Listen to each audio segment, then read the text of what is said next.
Watch me as I dance under the spotlight. Listen to the people screaming out more and more, 'cause I create the feeling that keep them coming back. Yeah, I create. Hey YouTube, it's David from Team Asian Sensation, and I'm doing a reply video to WK Dad's Randomness number 16, and he asked if I asked him if I could do a reply video and talk about how to predict card prices when they go up. So what I personally do is I take into consideration the supply and demand, and a big part of how cards go up in prices is hype. That's personally what I think what drives card prices. And so let's see,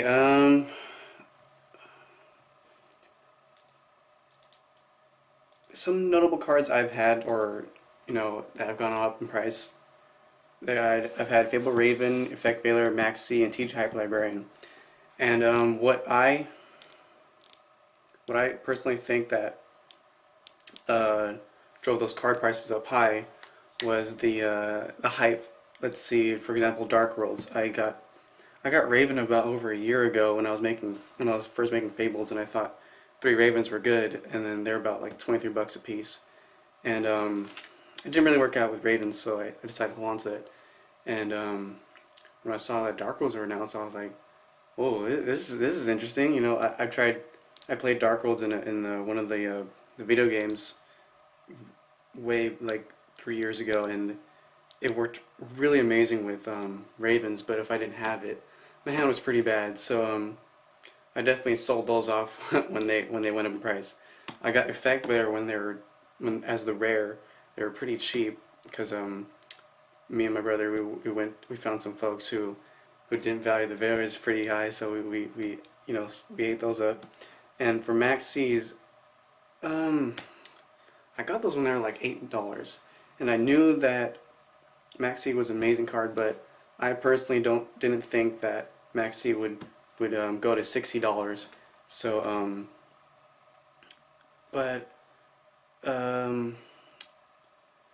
so why do they go up? It's 1, their supply, 2, demand, 3, hype. And another thing is the card rarity. Fable Raven was, I'm pretty sure, was a short printed. I'm not sure. It's definitely secret rare. Veiler, short printed rare. Maxi, secret rare. So that's why people hyped those cards, and I personally think Dark Worlds are still hyped, but it's it's still an amazing deck, but the deck can just draw so bad, And anyway, let's see. So what can you do to help yourself prepare and before the cards go up in price? There's the general rule of thumb I like to go by is buy low, sell high. And what I like to do is there's a bunch of websites you can check out on your computer to help you determine that. I like to go on eBay a lot. There's also a website called yugico.com. That's yugico.com. And there's ideal808.com. And there's store.tcgplayer.com. That's a website where you can compare a bunch of other stores and check out those card prices. And let's see, Ideal808 is actually a really good website. If you can somehow take advantage of the early bird, you can get cards for really cheap. Like the pre-order price for Hyper Librarian was $12.50. That is really cheap, and considering that card went up to like $50, I'd say that was a really good deal. You can let's see. What I like to arm myself with is knowledge. So go, attend locals, and if you can attend regionals, YCS, definitely do that. Ask people around, what's your opinion on this card? Do you think this card's going up? Yada yada. I know Alt Reality Games has a ton of good articles from Fraser Smith, Robert Biage, and other pro players, and you can definitely read up those articles and make some informed decisions on if this card, if you think this card's going up, if you think this card's going down. And like, I was really surprised personally at Fiendish Chain, the listings are 33 a piece for Fiendish Chain. That is insane. Like, really? And let's see, Zen Mains is about $80 right now.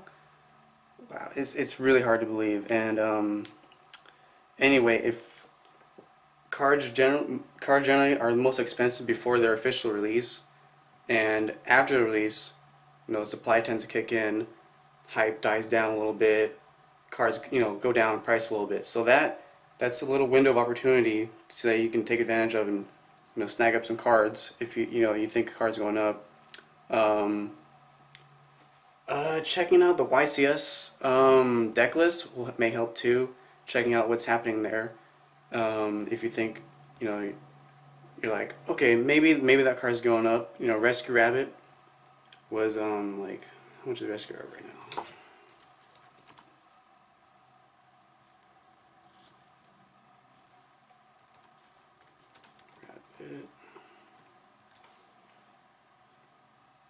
Rescue Rabbit was about $70, so I know that the car was about what, 160. Someone wanted to buy Rescue Rabbit for 160 at locals. That was crazy. And but yeah, check. What also helps is that you can, if you're unsure what the meta is, read up Alter Reality Games, and see where the meta is going. And if you can attend local, you can see where the meta is going to. But oh yeah, and like I know a lot of kids at my locals tend to hype cards, so like they'll start asking like hella people like, do you have such and such? Do you have so and so? You have Fiendish Chains, and it's really hype, And if you can take advantage of that, buy the cards when they're low, and then it also you just have to keep playing the game, and once you start playing the game more, you'll have that instinct. That's something you need. That's something you have when you have a lot of experience.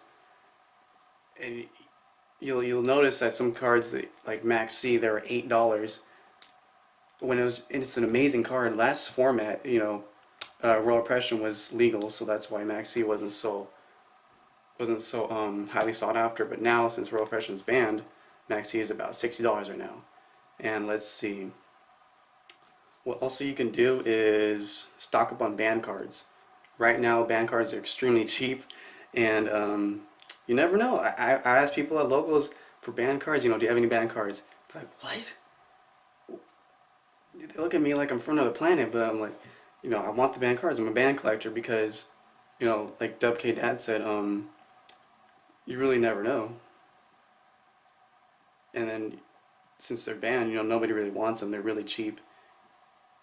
And the format's going to change in March, so what you can do is stock up on as many banned cards as you can right now, and check out, what's that website called? Shriek.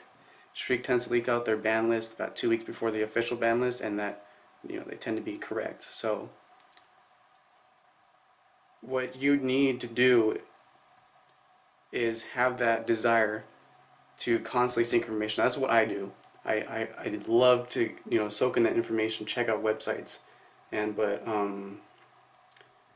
just keep checking out websites, keep checking out eBay, keep checking out Ideal 808, store.tcg player, the yugico.com, and that's how you can stay on top of things and really know if a car is going to go up. But you can't always be 100% correct. There's always uncertainty in the market for Yu-Gi-Oh cards, and you just got to be prepared. And if you can keep soaking in that information, you'll be ready. And I think that's it. Let's see. Yeah. Well, hopefully this video helped, and if you have any comments that you'd like to share that I didn't cover, please feel free to share. And once again, this is David from Agent Sensation, and this is a response video to WK Dad's Randomness number 16. And see you later.